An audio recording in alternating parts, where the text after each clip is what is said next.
Hello, my favorite community, and welcome back to Wolfpack Wednesday number 2, episode 2. Now we are super consistent, are we? We're on episode 2 now, and I feel like that's definitely a mission accomplished if we're doing it 2 weeks in a row. So that's a win for me.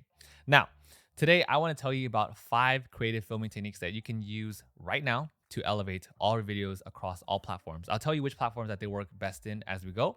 And it's going to be super fast because we're going to get through these tips. That way you can start filming them right now. Okay, number 1 is the styled top-down shot. Reason why this is used, because remember, always keep in mind why these shots are used, because then it will help make your videos look way more professional if you understand the reason why you're taking all this time, all this extra time to make it look better and for what reason. So the style top-down shot, what it is that you are holding a specific component, mini, card, whatever you're talking about in the video, and you're holding it up to the camera. That way there is distance between your hand and the background. Now that's important because now everything in the background is going to be a little bit more blurred. That way it gives your subject a depth of field, and everything behind it is just going to accent what you're talking about. So if you're holding up a miniature, or for instance, for this one, I did the shot with Terracotta Army. And so with Terracotta Army, I was holding up different workers, and then behind it I had a bunch of different clay sculpting tools, which helps accent the game, and it gives the audience a very immersive feel to it. So I love adding in different props that just helps with the component that I'm talking about in the midground. So if this is the midground and foreground is like above that, then the background will be whatever props that you use. And let's say you don't have props, let's say you don't want to buy any props or you have nothing laying around the house, that's totally fine. What you can also do is that instead of just setting up the board as it is and how it looks like when it's played, just put a bunch of different components laid out and have that be your accent props. I mix those in too. Sometimes I mix in props and sometimes I mix in components. Reason why is because I also don't want to confuse people and make them think that the props that I'm using is included with the game. So you just have to kind of make that judgment for yourself and see what works best. So that is creative shot number 1. Creative shot number 2, one that I don't see many people using. If any, I don't see anyone using this at all, and I don't know why, because it's so good, and I use it in practically every single video that I use. This is a split screen technique. Now, split screen is very easy to do. All you have to do in your editing program is to move multiple video clips. Let's just make it simple right now and talk about 2. Let's say you have a split screen of 2 different videos. All you have to do to make this look is slide one video a little bit to the left and slide one video a little bit to the right. That way you have this black bar right in the middle. And the reason why split screen is so important and so good is because it gives double or triple or quadruple the amount of visual information. But you can also use split screen in order to match a beat as well.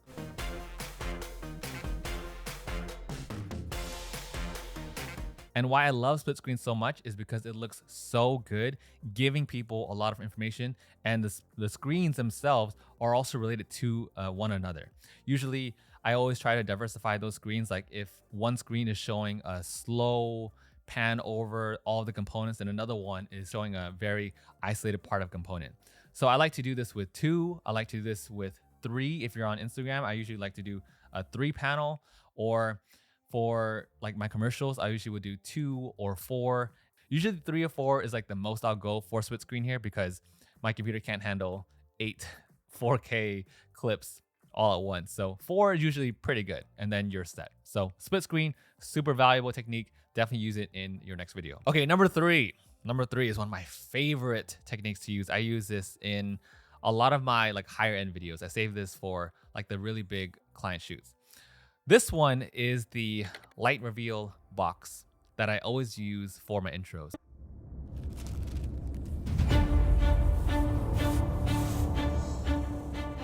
I always like vary it up a little bit. Usually I'll use like different color lights. I'll use a different orientation of the lights. I'll use different lights in general, but the concept is the same. And how I do this is what you want to do is set autofocus to the box itself.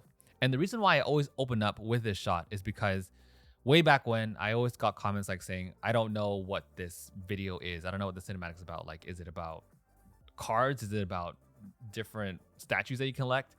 Because not everyone is versed with board games. So you have to keep that in mind, that not everyone's going to recognize that this is like what we're showing is a board game.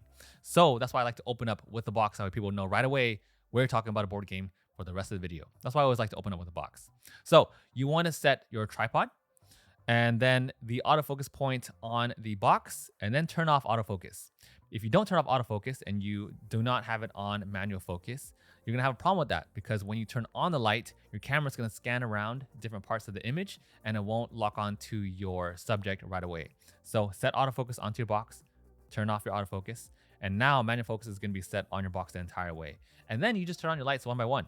It's actually very, very simple, but depending on how many lights you have and the setup, and if whether you're trying to incorporate smoke, of course, it's gonna get even more and more complicated. But this is a really amazing cinematic intro that you can use for every single commercial that you make, or cinematic, whatever, what have you. If you wanna make a game look good, the light reveal box technique is amazing.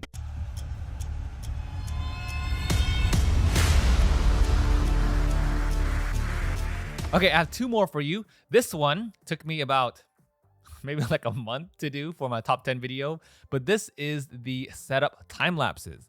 Now, I don't see time lapses, again, I don't see a lot of these techniques being used in many board game videos. I don't know why, because they are so good. And the setup time lapses is definitely one that is missing in a lot of videos. And I feel like this one conveys so much valuable information to viewers. And the reason why is because it shows in real time exactly how long it takes to set up. Like, sure, you're speeding it up, but at least people get like a general grasp and feel about how the components are laid out in the insert and how they're being laid out across the board. Even though it's coming at you very, very fast, at least they get a general idea of how the overall setup is. So setup time lapses are amazing. I've also used them in commercial work as well. I just put a top-down camera and then have different players like setting it up. I will teach my models to set up the game, and then once they set it up, we'll set up a time lapse either from a top down, or if you want to get really fancy with it, you can also use a slider too from far away. That way there's movement going very, very slow as everyone is setting up the game. So this one is really, I mean, you can use this for social media. You can 100% do that, but I usually save this for my reviews. That way, because people are going into that video expecting to learn about the game, and that's what I save these setup time lapses for. So that is technique number 4. And moving on to the final one, the one that we 1000% do not see enough, and the one that I also use in every one of my videos as well, and that is motivated movement. This one's so important with board game videos. Even in 2023, I hark about this all the time. So when you hear this, you probably like, Tim, you're repeating yourself if you've been following my channel for quite some time, but it's true. And that is practically every shot in the board game niche is static. And that's definitely a problem, because we can make board games like way more interesting if we just take a little extra time to introduce some movement. So what this is motivated movement. And what that means is you are following along as your hand, or whoever you're recording, as like your hand is moving different pieces across the board to its designated location. Okay, so you want to follow along on a piece. This works really well if you happen to have a macro lens. Macro lens is like a lens that like zooms in really, really close so you can see all the details. I love shooting this with a macro lens, or on the complete opposite end of the spectrum, if I want to show all the components in frame, then I also will use a wide angle too, so people can get a perspective of the game and all the players in it too. I use this one for every high-end shoot because it's so important. Don't get me wrong, tripod's important. We need our main angle, we need our top-down shot, but there's so much more that we can do to improve all our videos as a whole, myself included.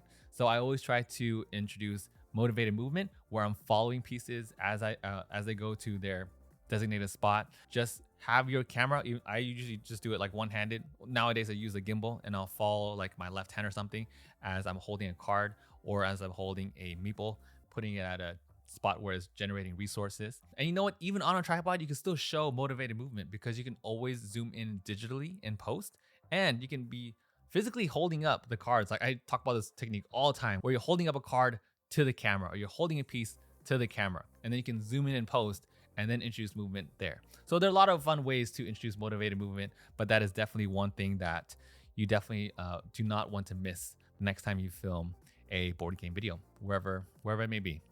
So those are my 5 tips for 5 creative angles in board game videos. I hope you all enjoyed that and found that helpful. And yeah, I'm glad we're keeping this going. Wolfpack Wednesday number 2.